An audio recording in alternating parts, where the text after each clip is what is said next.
नमस्कार। आप सभी का एक बार और सरोकार क्लासेस बाड़मेर में हार्दिक स्वागत है।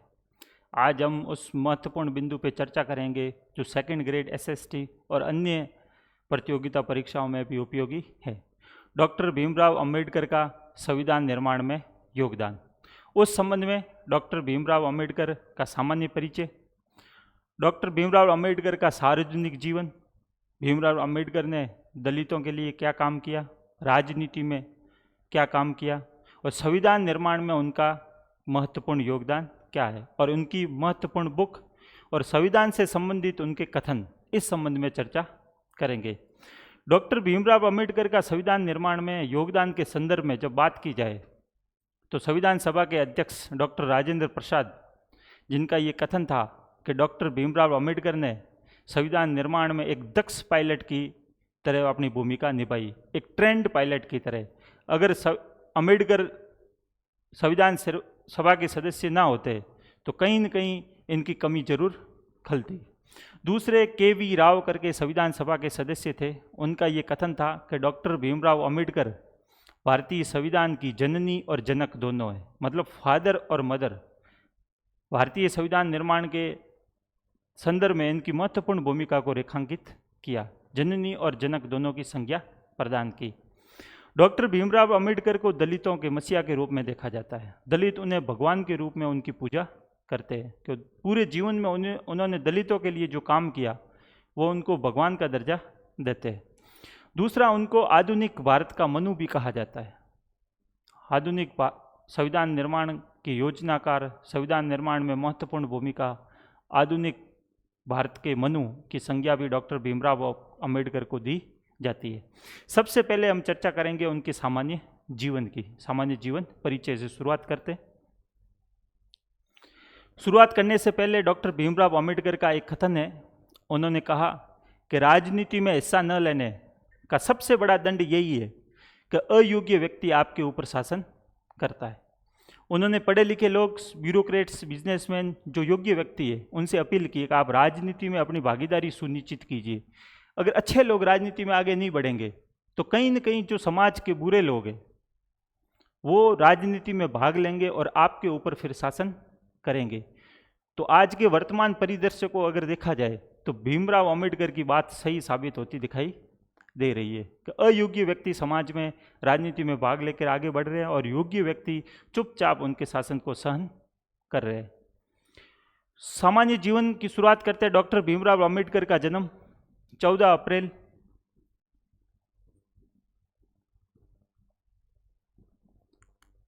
1891 महू छावनी एमपी मध्य प्रदेश में होता है। उनके पिताजी का नाम रामजी सकपाल।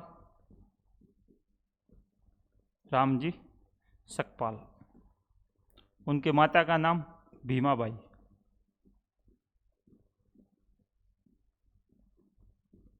उनकी 2 शादियाँ हुई। पहली शादी 1906 में, उनका नाम था रमा अंबेडकर, और दूसरी शादी हुई 1948 में, उनका नाम था सावित्री अंबेडकर। ये सामान्य परिचय। भीमराव अंबेडकर का जन्म 14 अप्रैल 1891 महू छावनी मध्य प्रदेश। उनके पिताजी का नाम महार जाति में हुआ, जो दलित जाति मानी जाती है। उनके पिताजी का नाम रामजी सकपाल, माता का नाम भीमाबाई। उनकी 2 शादियाँ हुई 1906 में, रमा देवी या रमा अंबेडकर, और 1948 में सावित्री। फिर उनकी एजुकेशन की बात करते हैं तो डॉक्टर भीमराव अंबेडकर ने 1907 में मैट्रिक की परीक्षा पास की। मैट्रिक करने के बाद 1912 में उन्होंने सेंट स्टीफन कॉलेज बम्बई से ग्रेजुएशन कंप्लीट किया।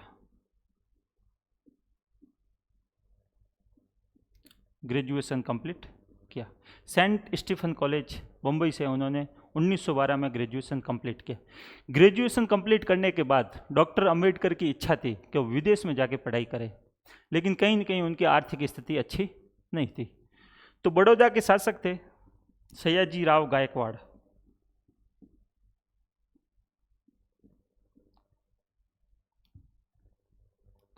बड़ौदा के शासक सयाजी राव गायकवाड़ ने उन्हें स्कॉलरशिप दी और 1913 में वो कोलंबिया विश्वविद्यालय अमेरिका में पढ़ाई करने गए।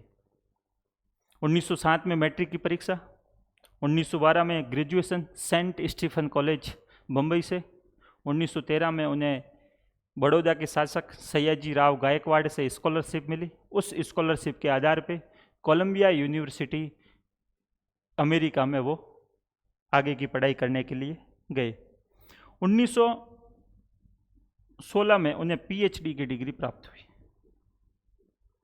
पीएचडी की डिग्री प्राप्त हुई 1916 में जो पीएचडी की डिग्री प्राप्त हुई, उस डिग्री का जो शोध पत्र था उसको बाद में उन्होंने एक पुस्तक के रूप में निकाला।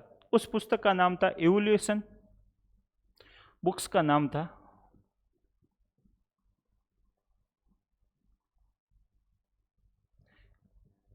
Evolution of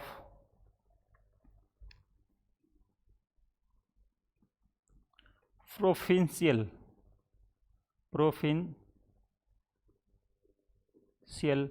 finance in British Ira.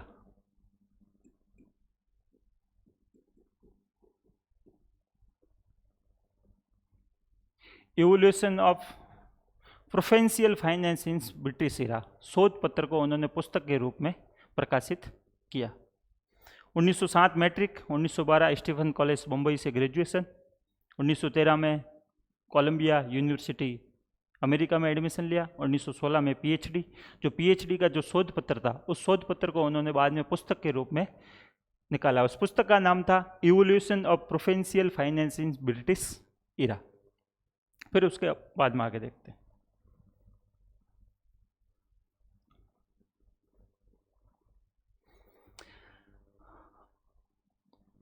Doctor Ambedkar जो दलित जाति से संबंधित रखते थे, हिंदू धर्म में उनका जन्म हुआ, लेकिन कहीं कहीं हिंदू धर्म की जो कुरीतियाँ हैं उन कुरीतियों से परेशान होकर उन्होंने बाद में अपने जीवन के अंतिम पड़ाव में 14 अक्टूबर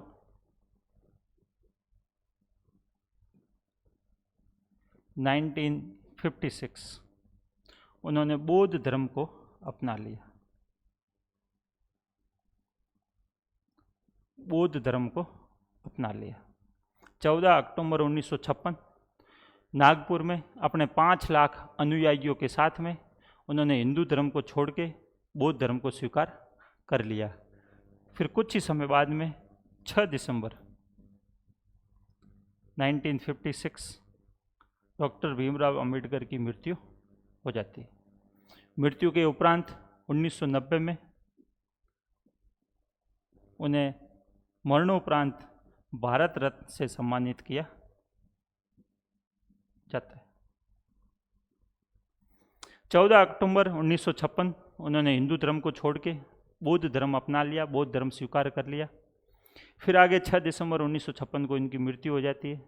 मृत्यु के बाद 1990 में सरकार को इतना समय लग गया कि 1956 से लेके 1990 तक डॉक्टर भीमराव अंबेडकर के योगदान को कहीं न कहीं जो उस समय की तत्कालीन सरकार है इतना महत्व नहीं मिला। 1990 में जो भी सरकार थी उन्हें भारत रत्न से सम्मानित किया गया। डॉक्टर भीमराव अंबेडकर के जीवन के ऊपर देखते हैं किन लोगों का महत्वपूर्ण प्रभाव था। भीमराव अंबेडकर के जीवन पे प्रभाव। डॉक्टर भीमराव अंबेडकर खुद स्वीकार करते हैं कि उनके जीवन पे 3 मुख्य लोगों का प्रभाव था। एक तो कबीर का, संत कबीर, संत। दूसरे महात्मा बुद्ध,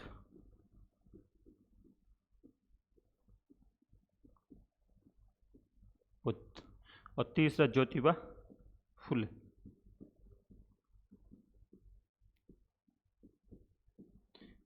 ज्योतिबा फुले, इन 3 लोगों का डॉक्टर भीमराव अंबेडकर के जीवन पे काफ़ी प्रभाव था। कबीर, महात्मा बुद्ध, ज्योतिबा फुले। कहीं न कहीं जो अमेरिका के प्रसिद्ध मनोवैज्ञानिक है जॉन डीवी, उनका भी उनके ऊपर प्रभाव था।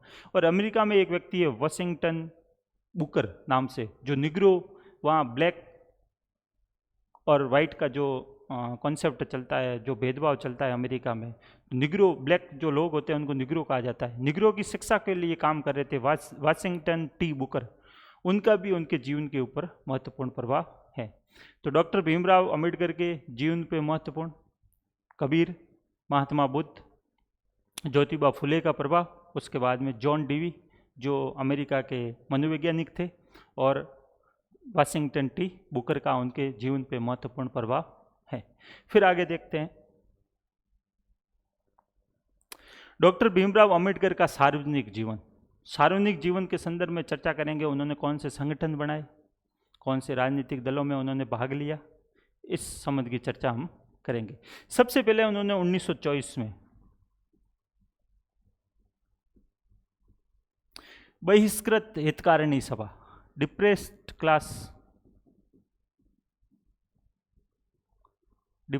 क्लास वेलफेयर सोसाइटी,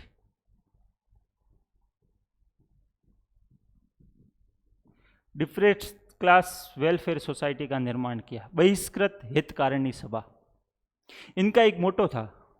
इस मोटो के तहत उनका प्रमुख काम यह था, शिक्षा, जो डिप्रेस्ड क्लास है उनमें शिक्षा का प्रसार किया जाए।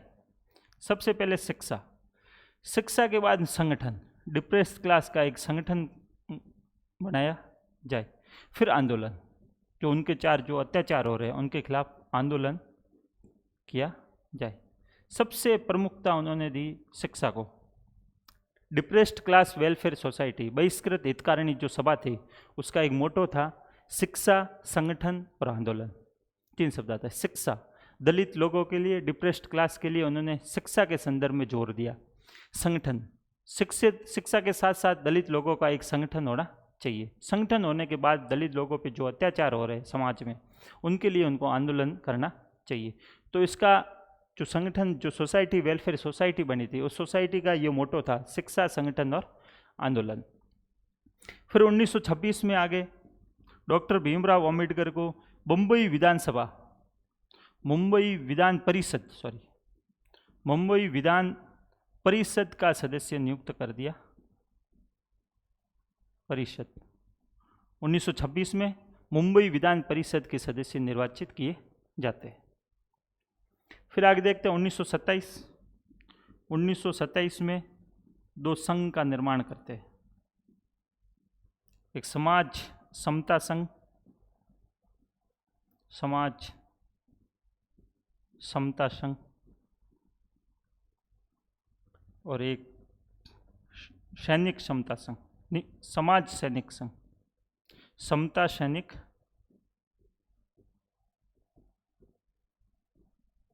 संघ। 2 संघों का निर्माण करते हैं। इसकी पीडीएफ है, बाद में पीडीएफ से अपन विस्तृत चर्चा कर लेंगे। तो ये देखते हैं 1927 में 2 संघ का निर्माण करते हैं, समाज समता संघ और दूसरा है समता सैनिक संघ। समाज में समानता फैलाने के लिए, समानता के, इक्वलिटी के कॉन्सेप्ट को साकार करने के लिए उन्होंने 2 संघ का निर्माण किया, समाज समता संघ और समता सैनिक संघ। फिर आगे 1927 में ही 1927 में एक आंदोलन आता है, महाड़ आंदोलन। महाड़ आंदोलन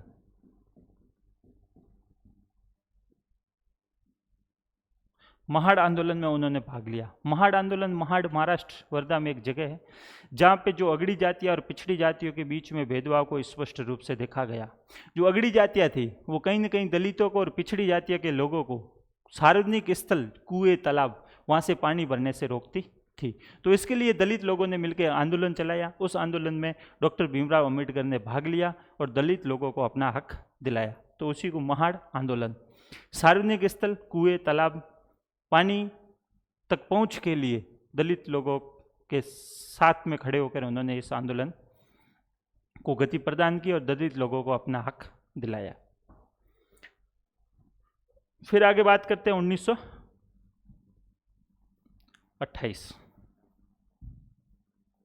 महाड़ आंदोलन के बाद डॉक्टर भीमराव अंबेडकर ने इस प्रकार से छोटे आंदोलनों से अपने को अलग कर दिया, क्योंकि उनका कहा कि इस प्रकार के छोटे, जैसे मंदिर खोलो आंदोलन, तालाब आंदोलन, झील आंदोलन, या गली खोलो आंदोलन, इस छोटे छोटे आंदोलनों को अगर हम करते गए तो कहीं ना कहीं हमारा जो उद्देश्य है समाज को एक अग्रसर आगे तक पहुंचाने का, समाज को, दलित समाज को समाज में एक समानता का स्तर दिलाने का, उस मुख्य लक्ष्य से हम पीछे हट जाएंगे। तो उन्होंने कुछ समय के लिए ऐसे छोटे छोटे आंदोलनों से अपने को दूर कर लिया। 1928 में साइमन कमीशन भारत आता, 1928 साइमन कमीशन।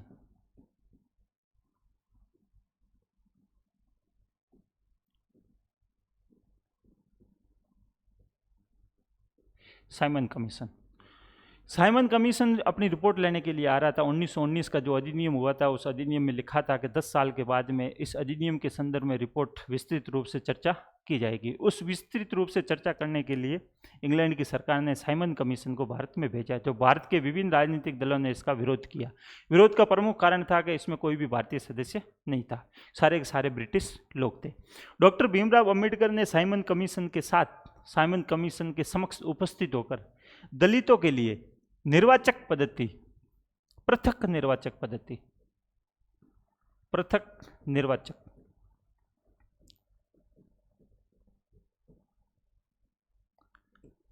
मतदान, पृथक निर्वाचक मतदान के लिए अपनी बात रखी। पृथक निर्वाचन क्या है? पृथक निर्वाचन का मतलब ये है कि दलित लोगों के लिए एक कोटा फिक्स किया जाए, कुछ सीटें फिक्स की जाए। उसमें उम्मीदवार तो दलित होगा ही होगा, लेकिन जो वोट डालने वाले होंगे, जो जनता होगी, वो सिर्फ और सिर्फ दलित जनता ही उनको वोट करेगी। पृथक निर्वाचन का मतलब यही है। पृथक निर्वाचन, कैंडिडेट दलित होगा, लेकिन जो वोट करने वाले होंगे, जो जनता होगी, वही दलित जनता उनको वोट कर सकती है, बाकी जो सामान्य जनता उनको वोट नहीं करेगी। तो पृथक निर्वाचन की मांग की। इसी प्रकार की मांग उन्होंने 1919 में एक साउथ बोरो समिति थी, साउथ बोरो समिति। साउथ बोरो समिति के समक्ष भी इस प्रकार की उन्होंने पृथक निर्वाचन मतदान की मांग रखी।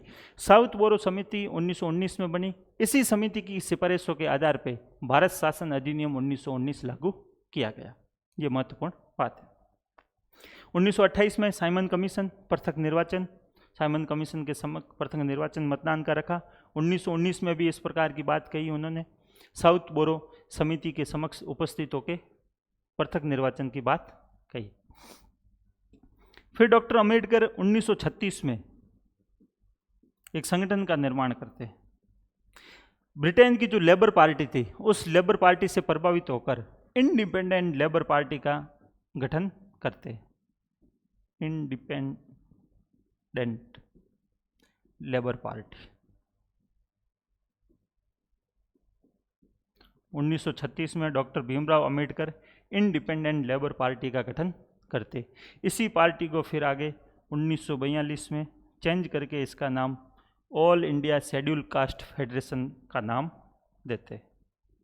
ऑल इंडिया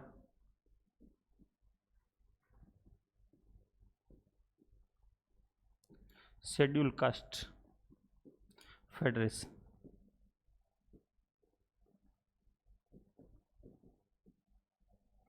1936 में अपने राजनीतिक दल का गठन करते हैं, इंडिपेंडेंट लेबर पार्टी, जो ब्रिटेन की लेबर पार्टी उससे प्रभावित होकर इसी पार्टी का नाम चेंज करते। 1942 में all India schedule caste federation का नाम देते हैं।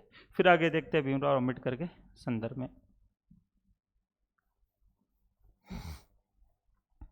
1942 में डॉक्टर भीमराव अंबेडकर को गवर्नर जनरल की कार्यकारी परिषद में नियुक्त किया जाता है। 1942 से लेकर 1946 तक गवर्नर जनरल की कार्यकारी परिषद में उनकी नियुक्ति होती है और उन्हें वहाँ पे श्रम विभाग दिया जाता है। कौन सा विभाग?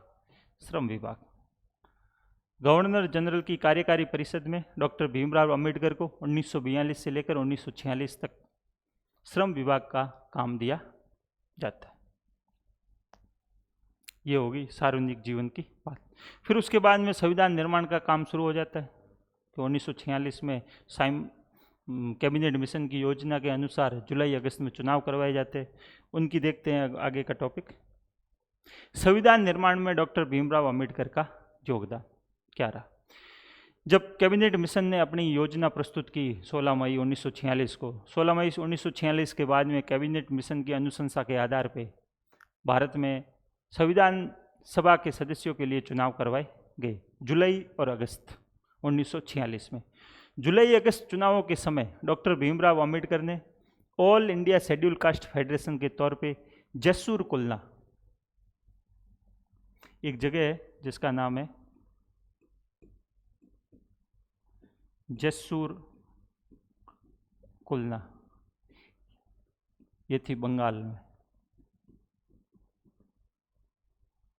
वहां से मुस्लिम लीग की सपोर्ट से संविधान सभा के लिए नियुक्त किए गए। डॉक्टर भीमराव अंबेडकर जुलाई अगस्त 1946 संविधान सभा के सदस्यों का चुनाव लड़ते जसूर कुलना बंगाल से। उनकी राजनीतिक party all India schedule caste federation जो उन्होंने 1942 में बनाई थी, उसके कैंडिडेट के तौर पे चुनाव लड़ते हैं और चुनाव जीतते हैं। मुस्लिम लीग उनका सपोर्ट करती है और संविधान सभा के लिए नियुक्त किए जाते हैं। लेकिन जब भारत का विभाजन हुआ 15 अगस्त 1947 को, जसूर कुलना पाकिस्तान में चला गया, तो डॉक्टर भीमराव अंबेडकर की सीट वापस रिक्त हो गई। तो उस अंतराल के दौरान में उस समय लॉर्ड वेवेल जो भारत के गवर्नर जनरल थे, उन्होंने संविधान निर्माण के दौरान संवैधानिक सलाहकार नियुक्त किया था बी.एन. राव को। बी.एन. राव को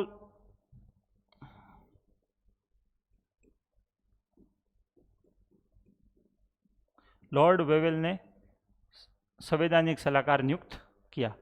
बी.एन. राव उस समय जब संवैधानिक सलाहकार नियुक्त हुए तो उनसे जब चर्चा हुई कांग्रेस की पार्टी, तो उन्होंने पूरे विश्व के जो संविधान निर्माण हुए उनकी एक स्टडी के लिए वो पूरे विश्व भ्रमण पे गए, प्रमुख देशों में गए कि उनका किस प्रकार का संविधान है, उन्होंने संविधान निर्माण किस प्रकार का किया। विभिन्न देशों के संविधान की स्टडी के लिए वो विदेशी दौरे पे गए।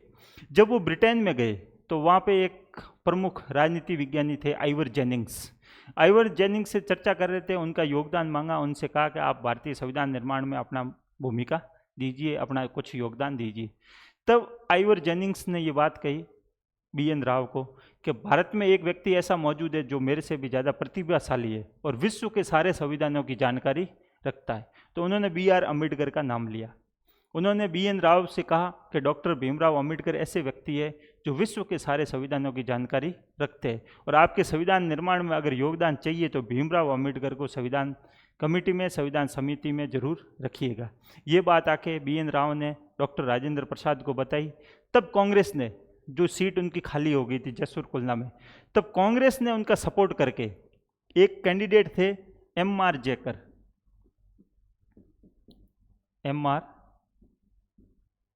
जेकर, जो मुंबई प्रेसिडेंसी से जीत के आए थे। Mumbai presidency, MR. जेकर को कांग्रेस ने ही संविधान सभा में भेजा था, कांग्रेस ने अपनी सीट से भेजा था। एम.आर. जेकर से इस्तीफा लिया गया। डॉक्टर भीमराव अंबेडकर को एम.आर. जेकर की जगह मुंबई प्रेसिडेंसी से वापस संविधान सभा में सम्मिलित किया गया। दोबारा जब डॉक्टर भीमराव अंबेडकर संविधान सभा में, तो 22 जुलाई 1947 को दोबारा संविधान सभा में वो अपना पद स्वीकार करते, क्योंकि पहले जब संविधान सभा जुलाई अगस्त में 2 बार उनका संविधान सभा के लिए नामांकन हुआ, निर्वाचित हुए, 2 बार निर्वाचित हुए। प्रथम जुलाई अगस्त में जब चुनाव हो रहे थे, उन्होंने अपनी राजनीतिक party all India schedule caste federation के तौर पे जसूर कुलना जो बंगाल में, वहाँ से चुनाव लड़ा। उस चुनाव में मुस्लिम लीग ने उनका सपोर्ट किया और संविधान सभा के सदस्य के रूप में वो निर्वाचित हुए। लेकिन जब भारत पाकिस्तान का विभाजन हुआ तो जसूर कुलना चला गया पाकिस्तान में, उनकी सीट रिक्त हो गई। फिर कांग्रेस के सपोर्ट से एम.आर. जेकर को इस्तीफा दिलवा के मुंबई प्रेसिडेंसी से उनको संविधान सभा में वापस मनोनीत किया गया। तो उस समय 22 जुलाई 1947 को उन्होंने दोबारा संविधान सभा के सदस्य के रूप में अपनी शपथ ग्रहण की। अब देखते हैं संविधान सभा में उनका क्या योगदान, संविधान निर्माण में योगदान। डॉक्टर भीमराव अंबेडकर, जब BN राव ने विभिन्न देशों का अध्ययन करके एक संविधान का एक मसौदा तैयार किया, एक प्रारूप तैयार किया, उस प्रारूप को जब प्रकाशित किया तब उसमें 240 अनुच्छेद और 13 अनुसूचियाँ थी। उस प्रारूप पे चर्चा करने के लिए, उस प्रारूप की स्क्रूटनाइज करने के लिए, उस प्रारूप को भारतीय समाज के अनुसार, भारतीय संस्कृति, भारतीय व्यवस्था के अनुसार ढालने के लिए, प्रत्येक खंड की भारत के अनुसार चर्चा करने के लिए एक समिति का गठन किया गया। जो संविधान सभा की एक बिजनेस कमेटी थी, उन्होंने सिफारिश की कि जो ये BN राव साहब ने जो प्रस्ताव प्रस्तुत किया, जो प्रारूप तैयार किया, इसके ऊपर वापस चर्चा करने के लिए कमेटी का गठन होना चाहिए। तो उस कमेटी के गठन के लिए सत्यनारायण सिन्हा, एक नाम आता है सत्यनारायण सिन्हा,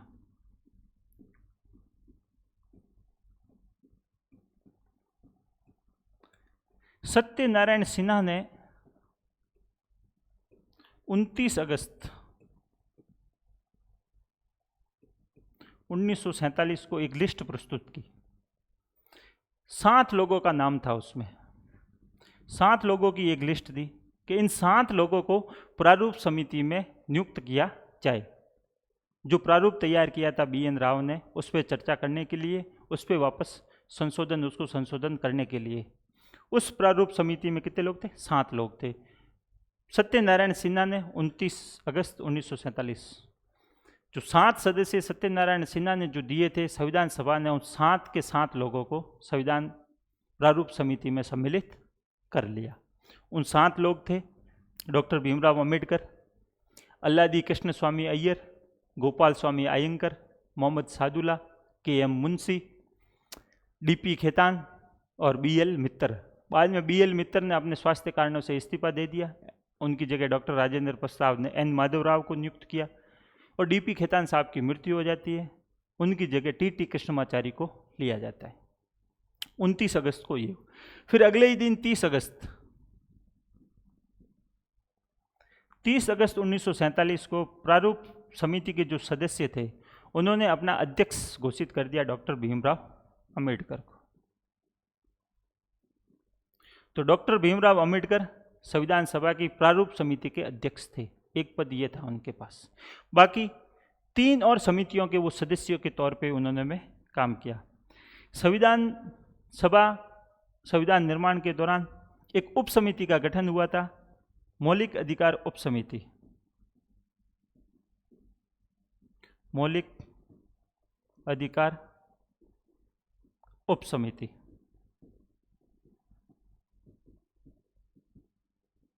उसके सदस्य रहे एक अल्पसंख्यक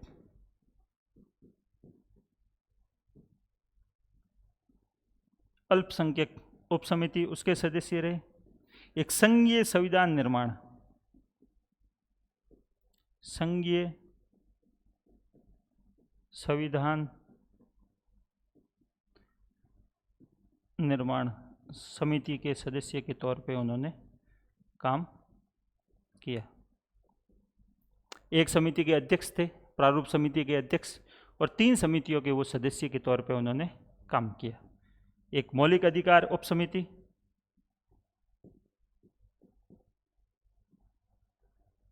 मौलिक अधिकार उप समिति के सदस्य अल्पसंख्यक उप समिति, और एक संघीय संविधान निर्माण समिति के सदस्य के रूप में उन्होंने काम किया।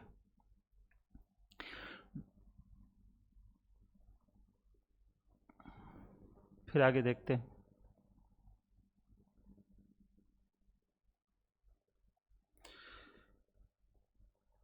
इससे पहले एक चर्चा करते हैं कि डॉक्टर भीमराव अंबेडकर ने इस पे चर्चा करते हुए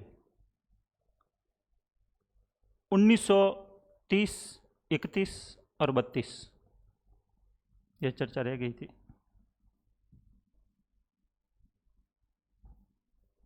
डॉक्टर भीमराव अंबेडकर के योगदान को देखते हैं। उस सार्वजनिक योगदान में एक पॉइंट रह गया था कि डॉक्टर अंबेडकर ने 1930, 31 और 32 प्रमुख जो बात थी, गोलमेल सम्मेलन, उस गोलमेल सम्मेलन में भाग लिया।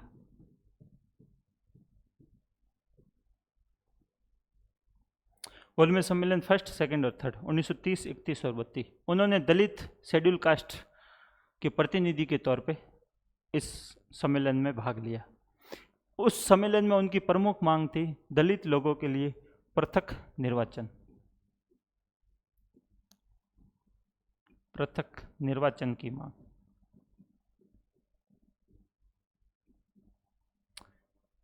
हिंदू धर्म से अलग होकर दलित लोगों के लिए कुछ सीटें रिजर्व की जाए, उन सीटों के कैंडिडेट भी दलित होंगे और जो वोटिंग करने वाले जो सदस्य होंगे, जो नागरिक होंगे, वो भी दलित लोग उनको वोट कर सकते हैं। ये पृथक निर्वाचन प्रणाली उसे कहा जाता है। पृथक निर्वाचन प्रणाली के लिए उन्होंने गोलमेज सम्मेलन में इस बात को इस सम्मेलन में प्रमुखता से रखी और इस बात को मानी गई। मैकडोनाल्ड पंचायत के माध्यम से पृथक निर्वाचन प्रणाली को स्वीकार किया गया। जब मैकडोनाल्ड पंचायत जारी हुआ उस समय महात्मा गांधी, जो कि यरवदा, पुणे की यरवदा जेल में बंद थे, उन्होंने उस पंचायत का और अन्य राजनीतिक दलों ने इसका विरोध किया, क्योंकि उस पंचायत में हिंदू धर्म को बांटने की बात की गई थी, क्योंकि हिंदू धर्म से अलग करके दलित लोगों के लिए पृथक निर्वाचन प्रणाली को स्वीकार किया गया था, जो कि कांग्रेस और महात्मा गांधी ने उसको स्वीकार नहीं किया। तो महात्मा गांधी ने पुणे की यरवदा जेल में आमरण अनशन शुरू कर दिया। 1932 महात्मा गांधी और डॉक्टर भीमराव अंबेडकर के मध्य एक समझौता होता है, उस समझौते का नाम था पूना समझौता। इसी को समझना था, जो हम थोड़ा दिमाग से स्लिप हो गया। 1932 पूना समझौता दलित लोगों के लिए पृथक निर्वाचन की व्यवस्था मैकडोनाल्ड पंचायत के माध्यम से की गई। उस मैकडोनाल्ड पंचायत के विरोध में महात्मा गांधी ने पुणे की यरवदा जेल में आमरण अनशन शुरू कर दिया। जब महात्मा गांधी का अनशन बढ़ता गया तो कहीं न कहीं अन्य नेताओं को, डॉक्टर भीमराव अंबेडकर के मन में महात्मा गांधी के स्वास्थ्य को लेकर चिंता जरूर थी। अंबेडकर ने बाद में महात्मा गांधी से एक समझौता किया, उस समझौता था पूना समझौता। उसके तहत उन्होंने आरक्षण की प्रणाली को स्वीकार किया। आरक्षण प्रणाली को स्वीकार किया। आरक्षण प्रणाली जो वर्तमान में एससी और एसटी को जिस प्रकार की जो आरक्षण दे है हिंदू धर्म के अंदर, वो आरक्षण प्रणाली पूना समझौते का ही परिणाम देखा जाता है। पृथक निर्वाचन प्रणाली में कैंडिडेट भी दलित होगा और उसके जो उम्मीदवार होंगे और जो वोट करेंगे वो भी दलित लोग वोट करेंगे। मतलब एक सेपरेशन था, अलग लोगों का एक अलग ही प्रणाली थी। आरक्षण प्रणाली हिंदू धर्म के अंदर ही कुछ सीटों को रिजर्व कर दिया गया। उसमें जो कैंडिडेट होंगे, जो उम्मीदवार खड़े होंगे, वो तो दलित धर्म से होंगे, दलित होंगे, लेकिन जो वोट करने वाले लोग होंगे वो सारे के सारे उसमें वोट करेंगे। ये प्रणाली जो आरक्षण की प्रणाली है वो अभी जो देखी है वो पूना समझौते का परिणाम देखा जाता है।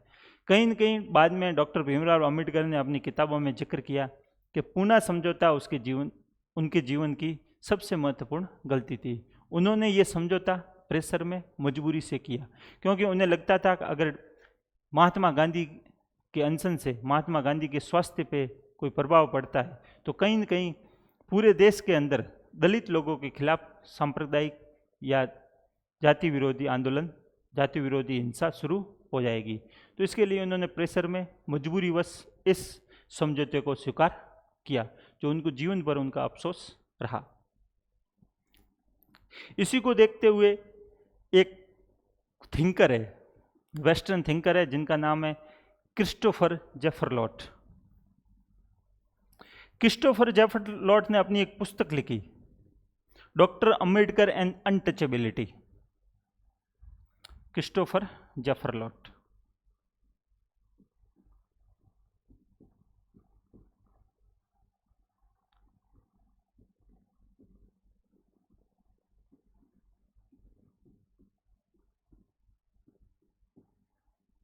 क्रिस्टोफर जेफरलॉट और उनकी बुक है डॉक्टर अंबेडकर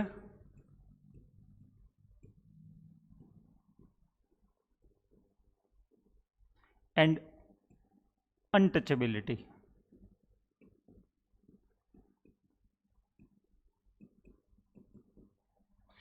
जो कहीं न कहीं डॉक्टर अंबेडकर की ऊपर एक कटाक्ष की तरह उन्होंने डॉक्टर अंबेडकर के जीवन को पूरा स्टडी किया। स्टडी करने के बाद में उन्होंने एक बुक निकाली, डॉक्टर अंबेडकर एंड अनटचेबिलिटी। उसमें वो 3 बातें कहता है कि डॉक्टर अंबेडकर के जीवन का जो एक टारगेट था, 3 प्रमुख टारगेट थे, उन 3 प्रमुख टारगेटों में भी वो चूक गए। पहला टारगेट उनका था कि दलित लोगों के लिए पृथक निर्वाचन प्रणाली को स्वीकार करवाया जाए, पृथक निर्वाचन प्रणाली को लागू किया जाए, जो अपने जीवन में कभी लागू नहीं करवा पाए। क्योंकि अगर मैकडोनाल्ड पंचायत माध्यम से लागू की, लेकिन कांग्रेस और महात्मा गांधी ने उनका विरोध किया और आरक्षण रिजर्वेशन प्रणाली को अपनाया गया। इस प्रणाली पृथक निर्वाचन प्रणाली को अपनाया नहीं गया। तो यहाँ डॉक्टर अंबेडकर चूक गए। दूसरी बात उन्होंने कही कि डॉक्टर अंबेडकर समाज में, हिंदू समाज में एक परिवर्तन करना चाहते थे, लेकिन वो महत्वपूर्ण बिल, हिंदू कोड बिल जैसे महत्वपूर्ण सुधार के बिल वो संसद से पारित नहीं करवा पाए। पारित न होने की वजह से उन्होंने मंत्रिमंडल से इस्तीफा दे दिया। तो अपने जीवन में समाज के लिए संवैधानिक प्रावधान कुछ कर नहीं पाए। तीसरा उन्होंने बात की दलित लोगों के लिए एक अखिल भारतीय, अखिल देश स्तरीय, जो पूरे देश में दलितों का प्रतिनिधित्व करता हो, ऐसा कोई संगठन का निर्माण नहीं कर पाए। क्रिस्टोफर जेफरलॉट जो वेस्टर्न थिंकर है, उन्होंने डॉक्टर अंबेडकर की जीवनी की स्टडी करते हुए एक बुक लिखी, डॉक्टर अंबेडकर एंड अनटचेबिलिटी। उसमें वो 3 बातों का जिक्र करते हैं कि डॉक्टर अंबेडकर ने अपने जीवन में 3 उद्देश्य लेके वो चले थे, लेकिन किसी भी उद्देश्य को वो पूरा नहीं कर पाए। पहला,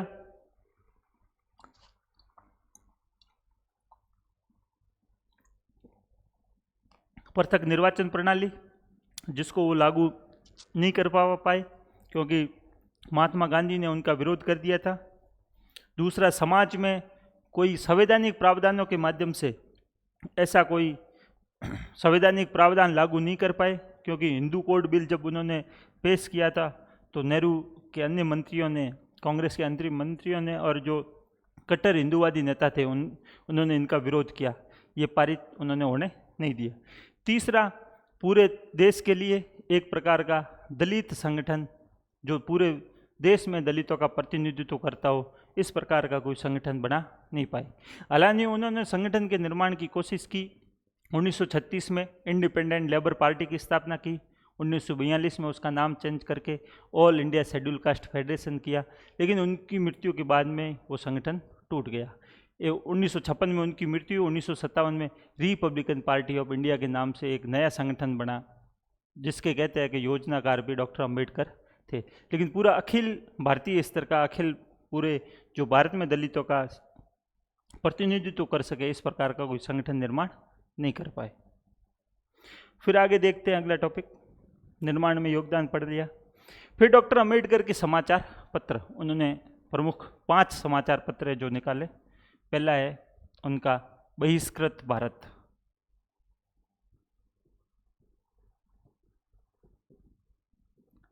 बहिष्कृत भारत। एक उनका था मूक नायक। मूक नायक, ये दोनों मराठी में थे। ये उनका समाचार पत्र था जनता, द पीपल।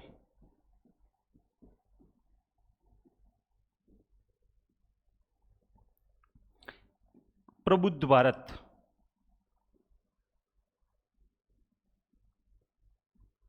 प्रबुद्ध भारत।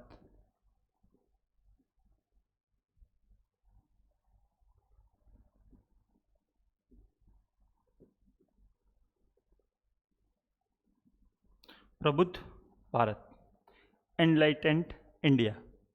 और एक पत्रिका थी समता। समता पत्रिका। मूक नायक और बहिष्कृत भारत मराठी भाषा में थे। जनता द पीपल एक साप्ताहिक पत्र था।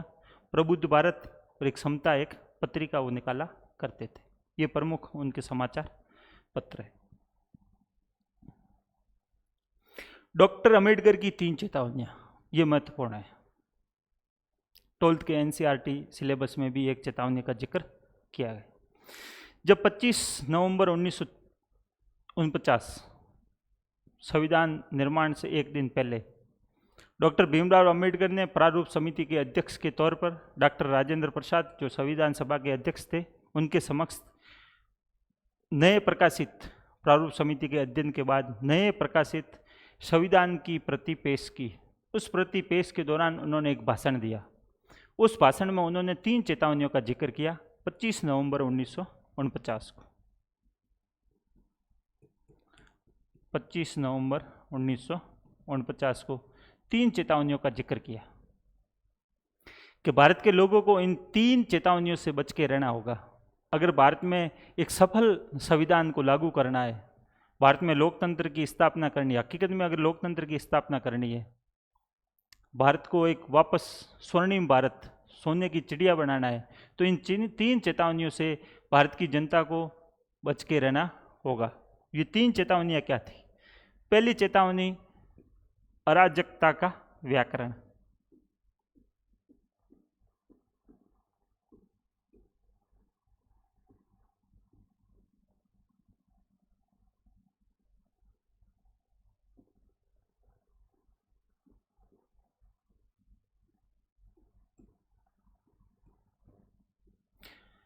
Grammar of anarchy.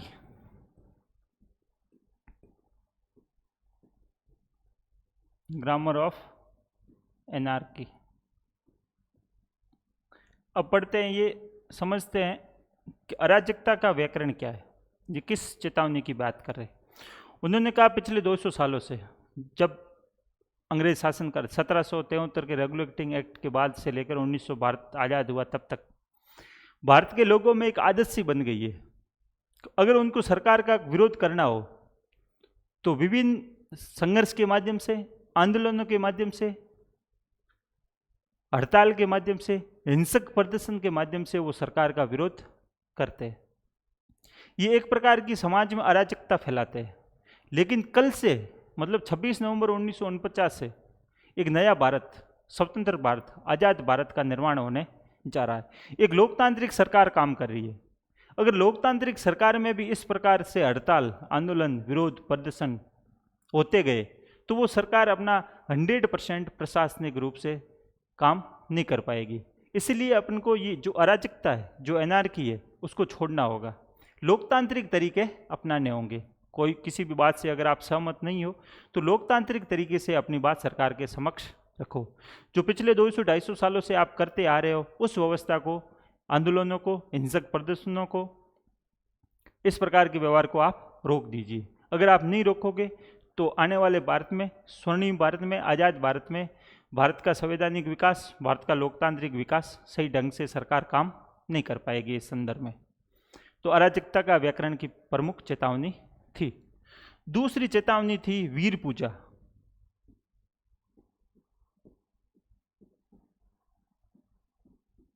Veer Puja, heroship, hero worship, hero worship, कि भारत की जनता को वीर पूजा से दूर रहना चाहिए। एक तो अराजकता से दूर रहना, दूसरा हीरो वर्शिप से।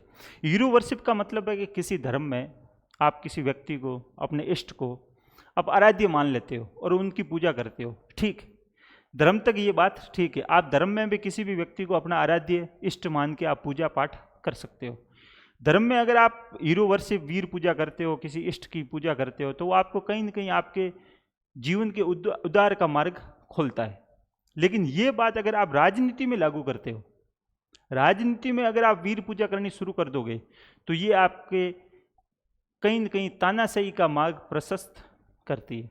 राजनीति में वीर पूजा नहीं होनी चाहिए। राजनीति में अंधविश्वास नहीं होना चाहिए। राजनीति में किसी भी एक व्यक्ति को आप भगवान की तरह मान के पूजा नहीं कर सकते। जबकि उनकी चेतावनी के बावजूद आज़ाद भारत में इस प्रकार के व्यवहार देखे गए। जब भारत की प्रधानमंत्री इंदिरा गांधी थी तो उस समय 1971 का जब भारत पाकिस्तान युद्ध हुआ, बांग्लादेश का निर्माण हुआ, तो उसके अगले ही चुनावों में इंदिरा गांधी के संसद में खुद अटल बिहारी वाजपेयी ने इंदिरा गांधी को माँ दुर्गा का अवतार कहा। दुर्गा के अवतार कहने के बाद में जनता में इस विवाद कांग्रेस के कार्यकर्ताओं के द्वारा या वोट प्राप्त करने के तरीके के द्वारा ये बात फैलाई गई कि इंदिरा गांधी दुर्गा का अवतार है। उसने तलवार के धार से पाकिस्तान के दो टुकड़े कर दिए, एक पाकिस्तान और दूसरा बांग्लादेश। तो कहीं न कहीं लोगों के मन में इंदिरा गांधी की छवि को देखने के बाद उसमें देवीय अंश दिखने लगता है। तो देवीय अंश दिखने के बाद में वो अंधविश्वास, उनकी बातें आंख बंद करके उस पर विश्वास कर लेते। तो नतीजा जो हुआ आपातकाल के रूप में वो भारत की जनता ने देखा। वर्तमान संदर्भ में भी ये देखा जाता है कि वर्तमान के जो प्रधानमंत्री है वो शंकर के अवतार है, और शंकर को अगर आप शंकर की बात नहीं मानोगे, भगवान शंकर, तो भगवान शंकर रुष्ट हो जाएंगे और आपके जीवन पे भी प्रभाव पड़ेगा। इसलिए शंकर को वोट देना जरूरी है। शंकर की बात को कौन टाले। तो कहीं न कहीं इस प्रकार के जो व्यवहार है, डॉक्टर अंबेडकर ने पहले ही चेतावनी दे दी कि इस प्रकार के आप व्यवहार मत कीजिए। वीर पूजा राजनीति में अलाउ नहीं है। वीर पूजा से आप बचिए, बाकी अपने धर्म में वीर पूजा कीजिए। तीसरा है राजनीतिक लोकतंत्र।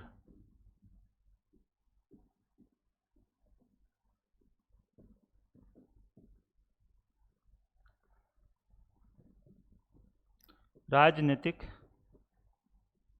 लोकतंत्र कि हम संविधान निर्माण के दौरान या संविधान के माध्यम से सिर्फ और सिर्फ राजनीति के क्षेत्र में लोकतंत्र को लागू कर रहे हैं। एक व्यक्ति, एक वोट, एक मोल। लेकिन उसको आगे के क्षेत्र में देखा जाए, समाज के क्षेत्र में, आर्थिक क्षेत्र में, तो वहां आपको असमानता दिखाई देगी।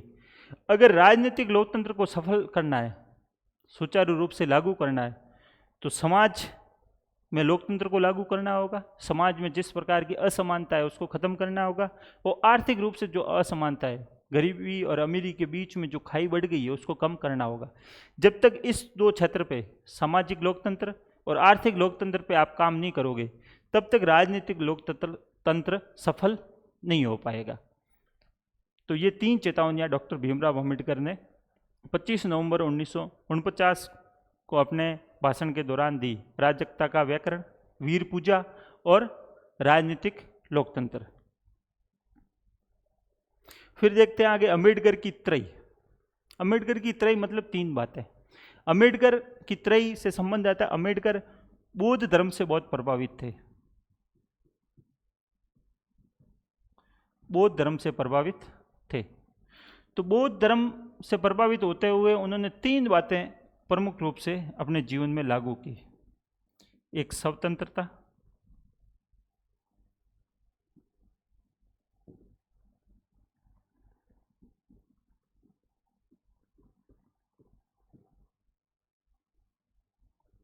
एक समानता और एक बंधुत्व, जो उद्देशिका में दिखाई देते हैं। तीनों बातें, स्वतंत्रता, समानता और बंधुत्व, तीन बातें कि तीनों एक दूसरे से जुड़ी है, तीनों यूनियन की तरह काम कर रही है। तीनों का एक यूनियन है। अगर एक भी इसमें एब्सेंट हो जाता है तो फिर दूसरे दोनों का कोई मतलब नहीं रहता। इसे ही अम्बेडकर की त्रयी कहा जाता है। वो फ्रांस की क्रांति के अलावा बौद्ध धर्म की में स्वतंत्रता, समानता और बंधुत्व से प्रभावित थे कि स्वतंत्रता अगर हटा दी जाए तो समानता और बंधुत्व का कोई मतलब नहीं रहेगा। समानता को हटा दी जाए तो स्वतंत्रता की कोई वैल्यू नहीं रहेगी। और बंधुत्व ऐसा शब्द है या बंधुत्व ऐसी चीज है, फ्रेटर्निटी एक ऐसी प्रकार की भाव है जो स्वतंत्रता और समानता दोनों को बढ़ाता है। इसलिए किसी देश में, किसी देश को आगे बढ़ने के लिए, देश में लोकतंत्र की स्थापना के लिए स्वतंत्रता, समानता और बंधुत्व तीनों का होना जरूरी है। इसी को अम्बेडकर की त्रयी कहा जाता है। फिर अम्बेडकर की कृतियां, जो अपन नोट्स से, पीडीएफ नोट्स है, उसमें से देख लेते हैं।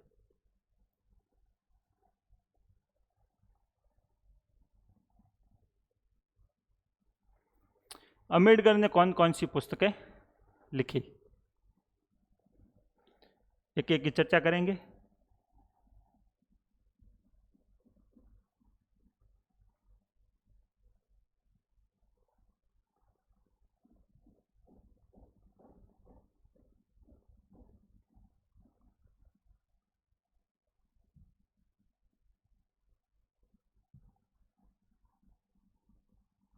पहली पुस्तक है रानाडे, गांधी व जिन्ना 1913 में। Castes in India 1917। Small holding in India and their remedies. Small holding in India and their remedies, ये इकोनॉमिक्स अर्थशास्त्र से प्रभावित है। Problem of rupees 1922। फिर एक पुस्तक आती है द एनहिलेशन ऑफ कास्ट, जाति का उन्मूलन। ये प्रमुख है, इसकी चर्चा करते हैं। द अनहिलेशन ऑफ कास्ट 1936 में आती है।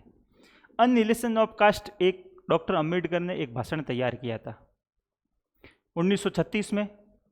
जात पात तोड़ो एक मंडल था, एक संगठन काम कर रहा था। उस संगठन ने शांताराम बीए कॉलेज लाहौर में एक प्रोग्राम का आयोजन किया।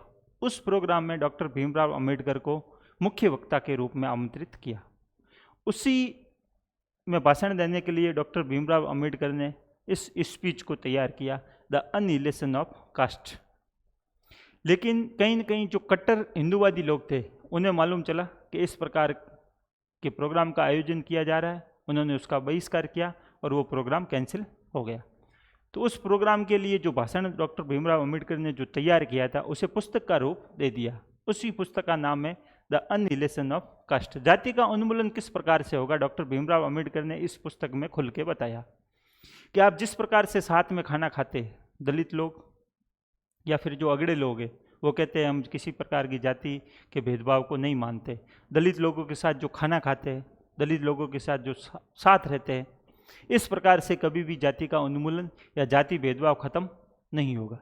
जाति भेदभाव सिर्फ एक ही तरीके से खत्म होगा, वो है अंतरजातीय विवाह।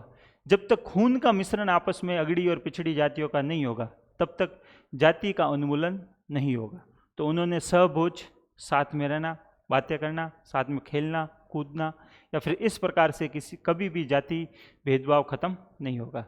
तो उन्होंने जाति भेदभाव को खत्म करने के लिए एक बात प्रमुखता से बताई, वो है जाति उन्मूलन का वास्तविक उपाय अंतरजातीय विजातीय विवाह है, और कुछ भी जाति प्रथा का समाधान नहीं हो सकता। जब तक अगड़ी और पिछड़ी जातियों के खून का मिलान नहीं होगा, तब तक जाति प्रथा भारत से खत्म नहीं होगी।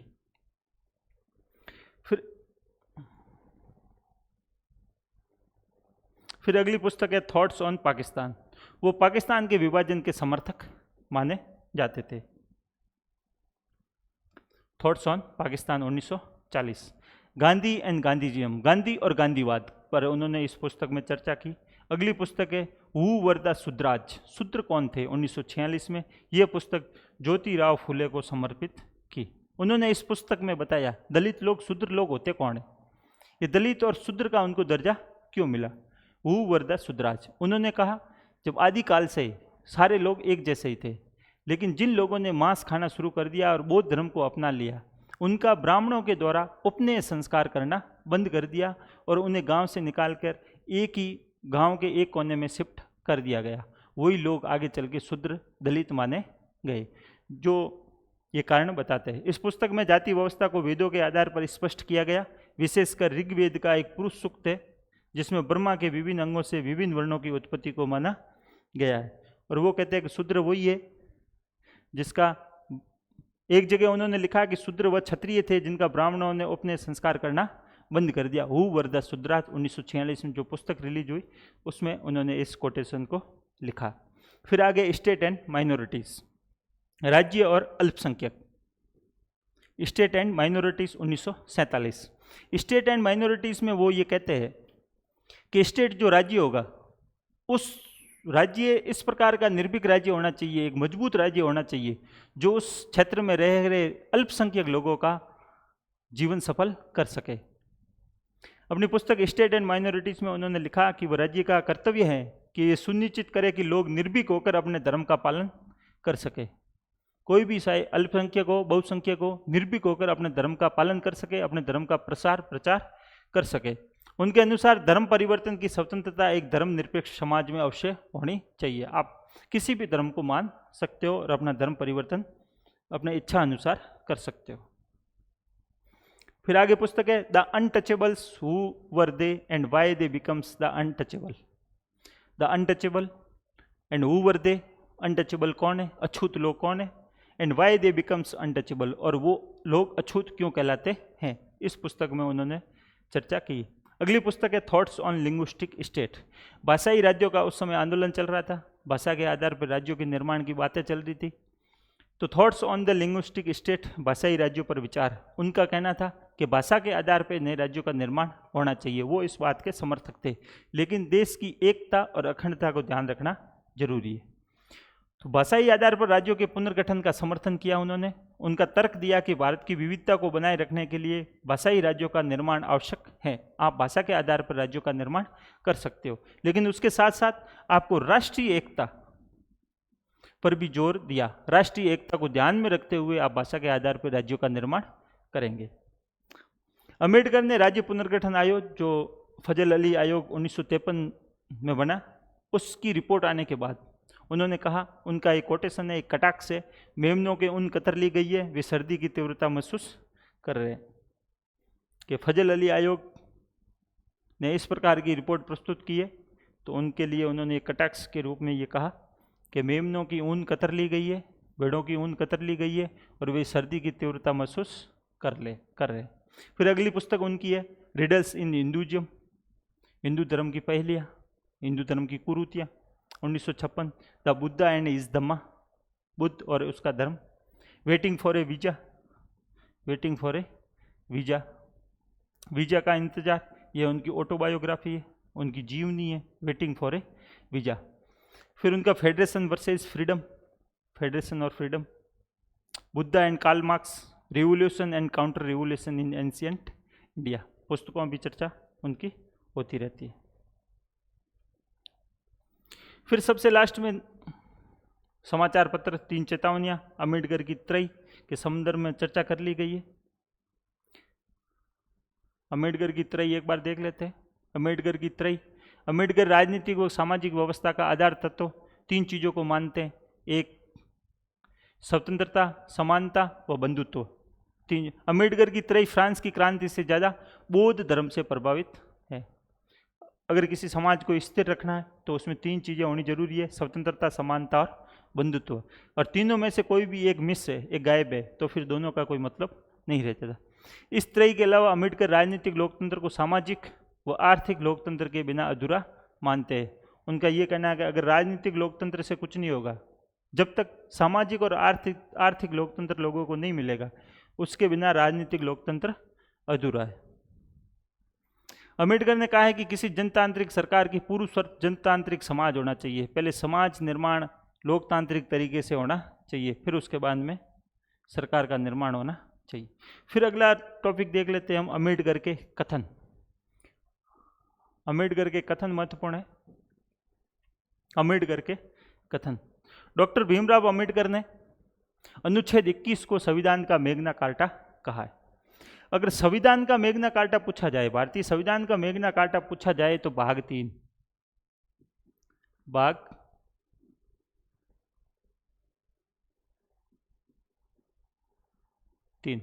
मौलिक अधिकार, संविधान का मैग्ना कार्टा भाग 3।